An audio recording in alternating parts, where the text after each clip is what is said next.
Welcome back to the channel where we uncover the stories behind America's coins and currency, and thank you for joining me once again today as we dive deep into the incredible history of the Jefferson nickel, with a focus on the 1979 issue, a coin that might seem ordinary to the casual observer but reveals a rich and complex history once you begin to peel back the layers of time design, politics, and economy surrounding it. This is not just a 5-cent piece. This is a window into a pivotal era in American coinage and economic strategy. Now, to truly understand the 1979 Jefferson nickel, we must first explore the origin of the Jefferson nickel series itself, which dates back to the early 20th century. Replacing the Buffalo nickel in 1938, the Jefferson nickel was introduced as part of a broader effort to modernize U.S. coinage at the time and to honor one of the most influential founding fathers, Thomas Jefferson, whose legacy as the principal author of the Declaration of Independence, the third President of the United States, and an early proponent of American liberty, made him a fitting choice for the nation's coinage. The original design of the Jefferson nickel was created by German-American sculptor Felix Schlag, whose work was chosen in a design competition held by the U.S. Mint. Schlag's obverse portrait of Jefferson presented a stark profile, while the reverse showcased Jefferson's famous Virginia estate. Monticello, a building deeply associated with Jefferson's legacy and ideals, the early years of the Jefferson nickel from 1938 to 1942 were struck in standard copper-nickel composition, but World War II changed everything, and from 1942 to 1945, the Mint produced nickels with a silver alloy to conserve nickel for the war effort. These war nickels are notable for their large mint marks above Monticello and represent a fascinating chapter in U.S. history. By the time we reached the 1970s, the Jefferson nickel had become a staple of American coinage, circulating widely and used daily by millions of Americans. But the 1970s were a time of significant change for the U.S. economy. Inflation was on the rise. The costs of coin production were being carefully evaluated, and the Mint was constantly adapting to the increasing demands for coinage in a modernizing society. The 1979 Jefferson nickel sits right in the heart of this period, and understanding the broader context of the late 70s is essential to appreciating the coin's significance. In 1979, the United States Mint operated three primary facilities for coin production: Philadelphia, Denver, and San Francisco. Philadelphia produced circulation nickels without a mint mark. Denver added a D mint mark, and San Francisco primarily produced proof coins for collectors marked with an S. The Philadelphia Mint would not adopt a P mint mark on nickels until 1980, so any 1979 Jefferson nickel with no mint mark is from Philadelphia, while the D and S nickels reflect their respective origins. The Philadelphia strikes in 1979 are common and can be found in high numbers, yet their quality and strike characteristics can vary significantly.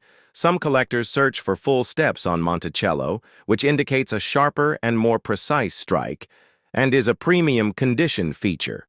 This detail can command much higher values in the market due to the difficulty of achieving that level of strike clarity, especially on nickels made for general circulation.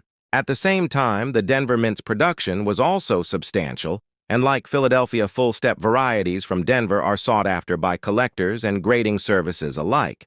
However, the Denver Mint was generally known for slightly stronger strikes during this period, which means more full-step examples can be found compared to their Philadelphia counterparts. Now turning to the San Francisco Mint, the 1979 S. Jefferson nickel-proof strikes are a key focus for many numismatists due to the precision and mirror-like finish of proof coins.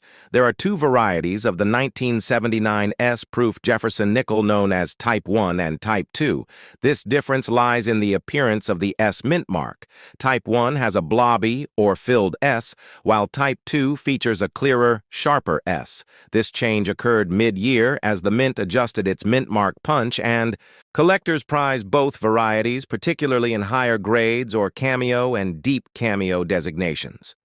The proof nickels offer a unique look at the craftsmanship of the Mint at the time, and they are often preserved in excellent condition because they were not intended for circulation. Rather, they were packaged and sold to collectors as part of proof sets. The 1979 S-proof nickel remains an accessible and popular choice among those building-type sets, or Jefferson nickel collections. Moving beyond the specific mint details, we must explore the artistic and technical aspects of the 1979 nickel. The design remained largely consistent with Schlag's original concept, though minor modifications had occurred over the decades, particularly in the definition of Jefferson's portrait and the crispness of Monticello's architectural features. Coin dye, polishing die wear, and plancher quality all affected the final appearance of these nickels, and collectors often study these elements to assess the desirability of individual specimens. In terms of metal content, the 1979 Jefferson nickel maintained the standard post-war composition of 75% copper and 25% nickel, a formula that balances durability with cost efficiency. The weight of the coin is 5 grams, and the diameter is 21.2 millimeters with a smooth edge. This consistency in specifications has allowed the nickel to remain a foundational element of American coinage despite its modest face value. The economic backdrop of 1979 adds another layer of meaning to these coins. The United States was grappling with high inflation under the Federal Reserve leadership of Paul Volcker, who would later be credited with bringing inflation under control, but not before the late 70s and early 80s, experienced significant financial turbulence. Coins like the 1979 nickel serve as everyday witnesses to this era of economic challenge, as Americans adjusted their habits and budgets to cope with rising costs. Furthermore, in the collecting world, the late 1970s marked a period of growing interest in modern coin varieties and grading services like PCGS and NGC, which would later revolutionize how coins are evaluated. Were just beginning to shape the hobby. The awareness of small differences, such as full steps die, varieties, overstrikes, and mint errors became more widespread during this time, and collectors began to pay closer attention to details that had once been overlooked. The 1979 Jefferson nickel therefore occupies a unique place in both American numismatics and history, not just as a coin minted in large quantities, but as a symbol of a changing nation. A coin that reflects both the continuity of American traditions and the adaptability of its economy and minting institutions. Whether you are a beginner collector, someone sorting through change, or an experienced numismatist pursuing high-grade examples, the 1979 Jefferson nickel offers something valuable, from its historical connections and design legacy to its minting nuances and collectible varieties. So as we examine images of the 1979 nickel under the microscope and compare different mint marks, strike qualities, and proof types, remember that each coin tells a story that began with Jefferson's ideals, continued through wartime metal changes, evolved with economic shifts, and endures today in the collections of those who understand and appreciate its journey. Deep dive into the world of the 1979 Jefferson nickel. And if you're enjoying this kind of in-depth numismatic content, be sure to subscribe, like, and leave a comment about your favorite Jefferson nickel find or memory.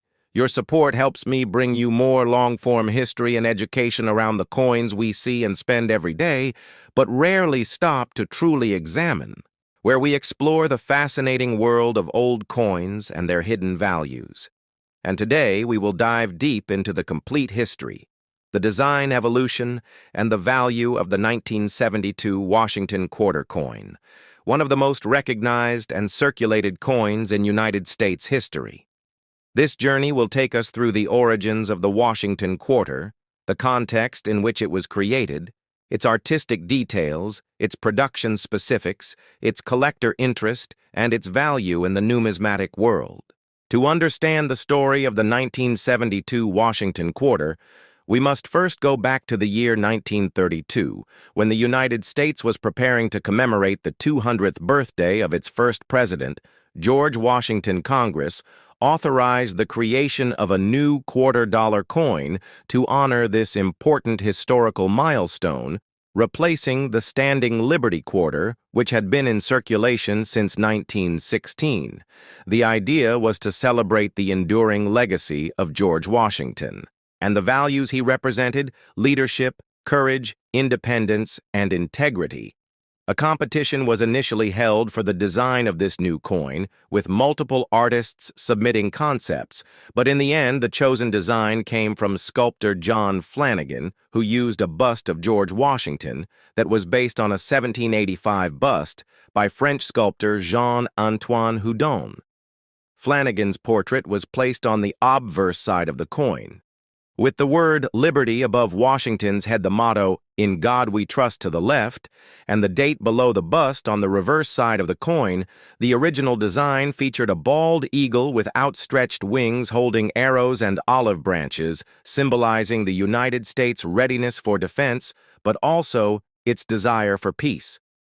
The Washington quarter design remained largely unchanged through the decades, with minor modifications and production details evolving as coinage technology improved, and as the mint sought greater consistency in striking and die design. The 1972 Washington quarter, in particular, belongs to the period of coinage where the U.S. Mint had transitioned from silver to clad compositions in order to keep coin production cost-effective and to respond to the rising market prices of silver. The 1972 Washington quarter was struck in large quantities at three major U.S. mint facilities: Philadelphia, Denver, and San Francisco, each producing coins with their own distinct characteristics. The Philadelphia mint quarters carry no mint mark. The Denver mint coins are marked with a D, and the San Francisco mint produced proof coins marked with an S. The coins are made from a clad composition, which means they consist of a copper core sandwiched between two layers of copper-nickel alloy, giving them the silvery appearance without containing any actual silver. This change in composition was first introduced in 1965 after the Coinage Act of 1965, which eliminated silver from the dimes and quarters of general circulation and replaced them with this new clad format. The Washington quarters minted before 1965 are therefore of higher intrinsic value due to their silver content, while post-1965 quarters, including those from 1972, are primarily valued for their collectible appeal, rarity, and condition rather than melt value. The 1972 Washington quarter has become a popular coin among collectors for various reasons. Although it was not a year of particularly low mintage, the coin has its appeal because of its age design, historical continuity, and the subtle variations that exist among its many. Examples: numismatists often look for errors, varieties, and high-grade conditions when assessing the value of this coin. Certain coins from 1972 display doubling errors, die, cracks off center strikes, or weak strikes, and these minting mistakes can significantly increase the value of an otherwise common coin. For example, doubled die obverses where the details of Washington's profile, lettering, or date appear slightly doubled due to die misalignment during minting are highly sought after by specialists. Another factor influencing the value of a 1972 Washington quarter is its condition. Coins graded at MS-65 or higher are more desirable due to their pristine surfaces, sharp details, and lack of wear. Collectors often seek coins in mint state, and these uncirculated examples, especially with full strike detail, can sell for premium prices in auctions and collector markets. Proof coins from the San Francisco Mint are also of interest to collectors. These coins were not intended for circulation and were produced using special dies and highly polished planchets to achieve a mirror-like finish the 1972 S-proof. Washington quarters are usually found in proof sets, but individual coins graded in perfect PR70 condition can also command significant prices depending on demand and rarity in the market. Over time, the Washington quarter series has reflected various changes in American coinage and history. The coin has remained a staple of everyday commerce, while also becoming a subject of intense focus among numismatists and history enthusiasts. The 1972 quarter sits in the heart of this historical timeline as a post-silver transitional coin that maintains the classic Washington bust and eagle reverse just before major changes would be introduced to the series beginning in 1975 with the Bicentennial Quarter program, which replaced the eagle design temporarily with a colonial drummer design to celebrate the 200th anniversary of American independence. The Washington Quarter itself has seen many redesigns since then, with the State Quarters program beginning in 1999 and continuing through the Beautiful Quarters, and then into the American Women Quarters program. Each of these design phases reflects different periods in U.S. history, but they all trace their roots back to that original 1932 design, and coins like the 1972 quarter remain a tangible link to this tradition. Collectors who specialize in Washington quarters often focus on building complete sets, including all mint marks, and special varieties from 1932 to the present, and finding high-grade examples from the 1970s, including 1972, can be a challenge because these coins were not widely saved in uncirculated condition by the public. At the time, many of the 1972 quarters that survive today show signs of wear as they remained in circulation for decades, and only a small number have been preserved in pristine condition. Coin grading plays a critical role in determining the value of a 1972 Washington quarter, with grading scales like the Sheldon scale assigning numeric grades from 1 for heavily worn coins up to 70 for perfect uncirculated examples.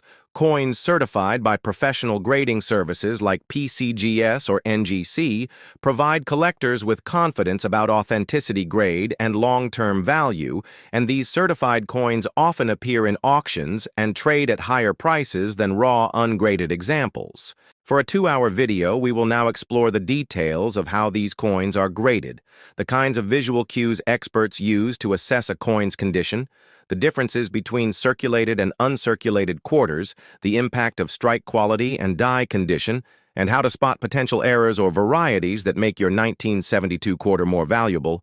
We will also look into real auction results, sales data from top coin marketplaces, and interviews with numismatic experts to understand valuable insights, practical tips, and historical appreciation for one of America's most enduring coinage designs.